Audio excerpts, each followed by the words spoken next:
time was approaching. Spencer's suit was a sorry sight.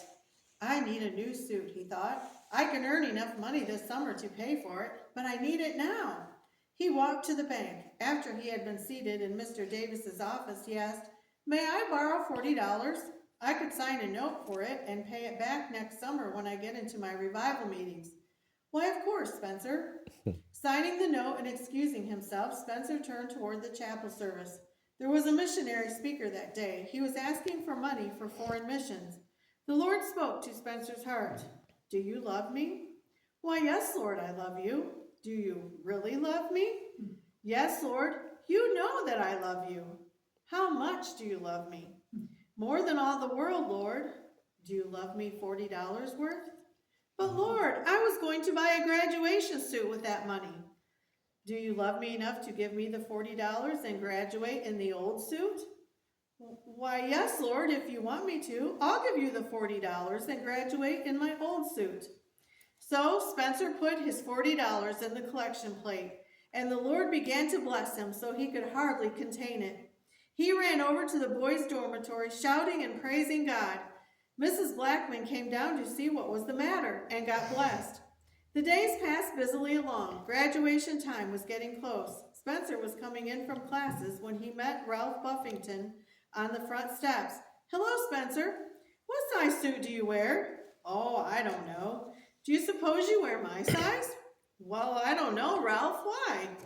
"A man gave me 5 nice suits. They had been left at a dry cleaner's and never picked up. I just wondered if you could use a couple of suits." Spencer went up, tried on the suits, and they just fit him. So he ended up with 2 suits. Deline and Spencer were dating again. Spencer was soon to graduate from college, and he realized that there was no girl he loved like Deline. The couple wanted to get married. Spencer went to talk to Deline's father. Nervously, Spencer said, "Brother Stockton, I am in love with your daughter. I think she is the most wonderful girl on earth. May I marry her?" There was an embarrassing silence. Brother Stockton paused and looked at Spencer. "We've always planned for Deline to finish college. She is only 18 and has 2 more years. I do not feel that this is for her best good, and so the answer is no." 2 years seemed too long to be engaged, so even though Spencer and Deline loved each other, they broke up. Deline continued school, and Spencer continued preaching in meetings. Once again, Spencer had run out of money, and the result was that there was nothing to eat. One day passed, then 2. He was getting a little bit desperate. Spencer found that when you are hungry and there's nothing to eat, the day passes very slowly. On the 3rd day, without food, he met a friend in the hall after classes. "Hello, Spencer, I need someone to help me move. Do you have time?" "Why, of course." After the moving was finished, Spencer was feeling rather weak. "Let me know when it would be a good time for you, and I'll take you out to a steak dinner," promised his friend.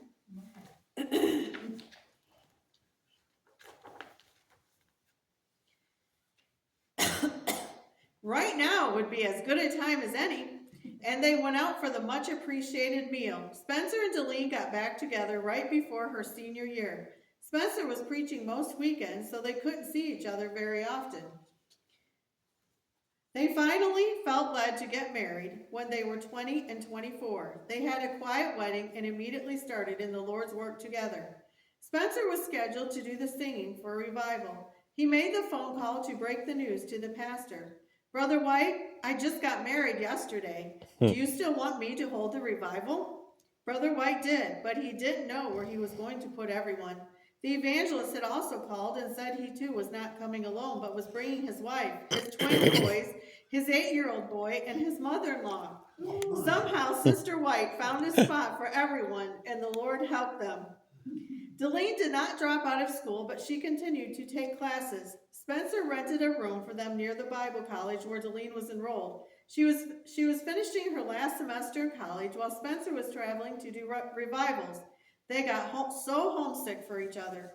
At the end of the school year, Deline went on the senior trip and Spencer went with her. As a married couple, they were not like all the unmarried seniors, but they were alarmed when the students started putting on swimsuits and going in the water together.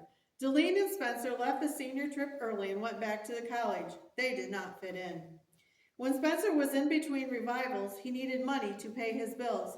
He asked a friend in the construction business for a job. He found himself carrying a hod, which is a big container, to bring cement where it was needed. After 3 days of this, he came home. I never felt the call to preach so strongly in all my life. That was the last time he did a job like that. He felt like God wanted him to sacrifice to make it on what he got in the work of the Lord. One Sunday morning at a revival in Oklahoma, a woman came to the service and refused to seek the Lord. That night, while Spencer was preaching, the lady died in her home. Spencer realized that he was preaching to people who were going to go to either heaven or hell. He wanted to do his best to try to get everyone to go to heaven. As they traveled in revival, Spencer and Deline had been taught by many preachers and their wives who knew how to pray through. They set a godly example. Spencer and Deline could not get away from how these people prayed and cried and had God's presence. The old-fashioned preachers set a standard for giving and loving lost souls. Once when Spencer was with Brother Albert Dodd in Louisiana, they found out that Clarence Cotton needed some shoes. Brother Dodd took his shoes off as they left, gave them to Clarence, and came home in his sock feet. When Deline saw godly women with longer dresses and sleeves and long, neatly done hair, a hunger rose in her heart to be like that. She wanted the presence that those ladies radiated, but she wanted to make sure it was from God if she did not cut her hair and wore it up. She studied the scriptures and prayed. God let her know that it was what he wanted her to do. After Deline graduated, they were free now to go in revivals together. At a revival in Dallas, the attendance suddenly went down one day. They couldn't figure out where everyone went. They learned that the young people were having a ball game match against the Methodists, so they had skipped revival. The situation at Dallas was typical of many that Spencer had been seeing in revivals. There was an old-fashioned group of people who wanted the power of God in spiritual life and was sold out for it. On the other hand, there were those who were more interested in entertaining the young people than in getting them saved. Praying down the power was foreign to them. Deline was expecting their first baby. Spencer agreed to be a pastor of a church in New Mexico because he wanted to be able to take care of his baby and Deline. However, when they got to this church, Spencer realized it was not the right decision. Spencer had thought he needed to go to this church to support his family. Deline said, Spencer, don't do it for us. Just do whatever the Lord tells you to do, and he will take care of us. They moved back into the tiny apartment in Oklahoma. There, their first baby girl, Donna, was born. Poor Deline and Spencer had not taken care of babies before, so they had a lot to learn. They had to learn not to put so many blankets on baby Donna that she didn't look like a mummy, how to burp her, and more. Spencer continued in revivals, and Deline was overjoyed when she and the baby were able to travel with him. In Mount Olive, Georgia, there was a young man, J.Q., who had been under conviction. In the early part of the revival, Spencer spoke to him about his soul during the altar call. He was polite and said he appreciated the interest, but would not come to pray that night. On Friday evening, he was back in the service. He appeared to be under deeper conviction and lifted his hand for prayer. Spencer felt that the Holy Spirit was impressing him to go back to the young man again, but he was reluctant because he had spoken to him the night before. However, the Lord kept impressing on him to go back and beg the boy to come to the altar. Spencer slipped his arm around J.Q., took him by the hand, and said, J.Q., won't you come tonight and give your heart to Jesus? Again, the young man was courteous. He said, Preacher, I appreciate your interest in your prayers. I won't come tonight, but I promise you that before the meeting is over, I will be down there. The next night was Saturday night. J.Q. was not in the service.